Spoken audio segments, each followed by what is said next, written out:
What's up, guys? We're about a month and a half away from the 2017 NFL Draft. I want to share my experience of being a senior in college to becoming a rookie in the NFL. And the first thing of that process is training. After your last game in your senior year, you have to go and train for a few months. When you train those months, you're training to work on your speed, your strength, and your agility for some drills that you have to perform at the NFL Combine. Now, the NFL Combine is an event that 335 players get invited to go perform these specific drills that you're training for in those previous months. In front of all the NFL teams, coaches, scouts, everyone's there. But like I said, only 335 players get invited. I can't stand that thing. But like I said, only 335 players get invited, and there's about 115 Division I college football teams and approximately about 110 players on each team. So you guys can do the math and tell that it truly is a blessing to be able to get invited to the Combine and go out there and perform in front of all the NFL teams. Now, my brother got invited to the NFL Combine, which was just about a week and a half ago. But for myself, I was one of those players who did not get invited to the NFL Combine. And if you aren't invited to the Combine, then you have something that's called a Pro Day. Now, Pro Day is essentially a mini Combine at your college. Every college team hosts a Pro Day, and you do the same drills that are performed at the Combine. The biggest difference between the Combine and the Pro Day is that the Pro Day teams get to choose whether they want to go to your Pro Day or not. In the NFL Combine, every team is there. So obviously you can just tell that it's better to go to the Combine because when you perform, every team's watching you. But at Pro Day, depending on who's there, you know what I'm saying, you have to perform for whoever's there.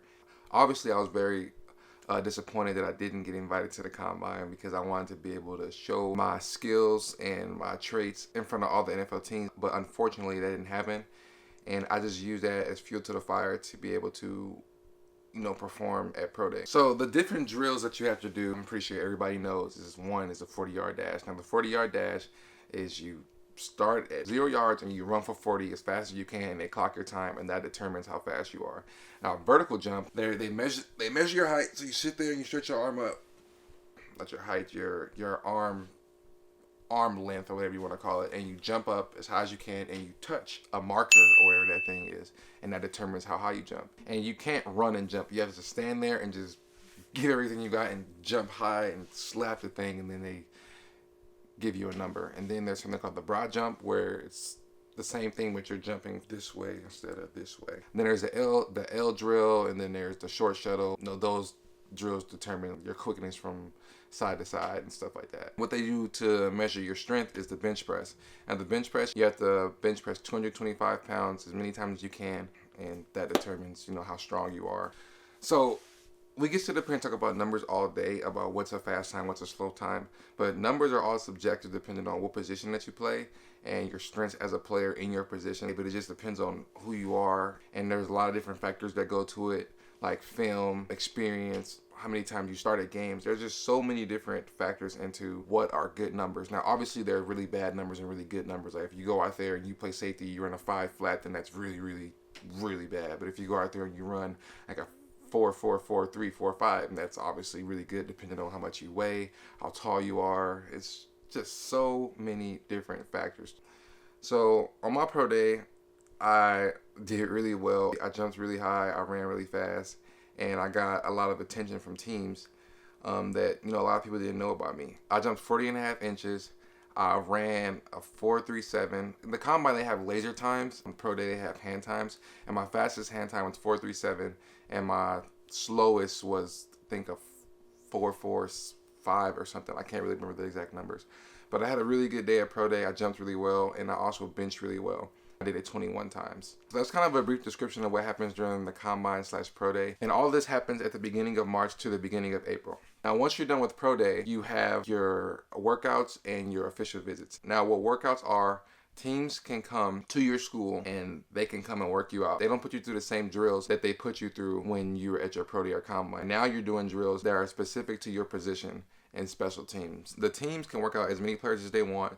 So depending on, if a team's interested or not, they'll come to your school and they'll work you out. If a team wants to come to my school, they can work out multiple players. So, for example, when the Texans came, they worked out me and one of my teammates, Damian Wilson, who now plays for the Cowboys. They worked both of us out at the same time. Now, another example is when the Patriots came to work me out, they worked me out by myself. And it was just me and 2 coaches, and that's it. So, depending on who the teams want and what they're looking for, that's who they'll come and work you out. Also with that, they can take you downstairs to the film room and they can break down your film and what you did and question you about why you made certain decisions on plays and what you were looking at, and really trying to understand your football IQ and how smart of a football player that you are. Now, what official visits are is that these teams can bring in a certain amount of players to their facilities, and what those visits consist of is that they show you around the facility, they show you their program and what they're about. You meet the managers, the GMs, the head coach, your position coach. You meet everybody. They essentially want to know who you are as a man, what your morals are, really just who you are as a person. When I took my official visits, I had 3. I went to the New York Giants, Miami Dolphins, the Vikings.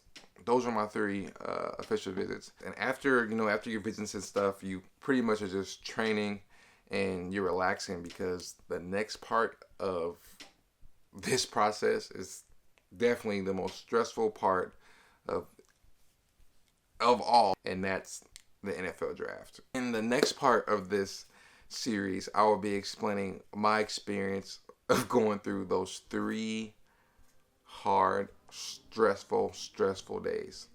So, I hope you guys all got something out of the first episode, I guess, of like my journey to the NFL.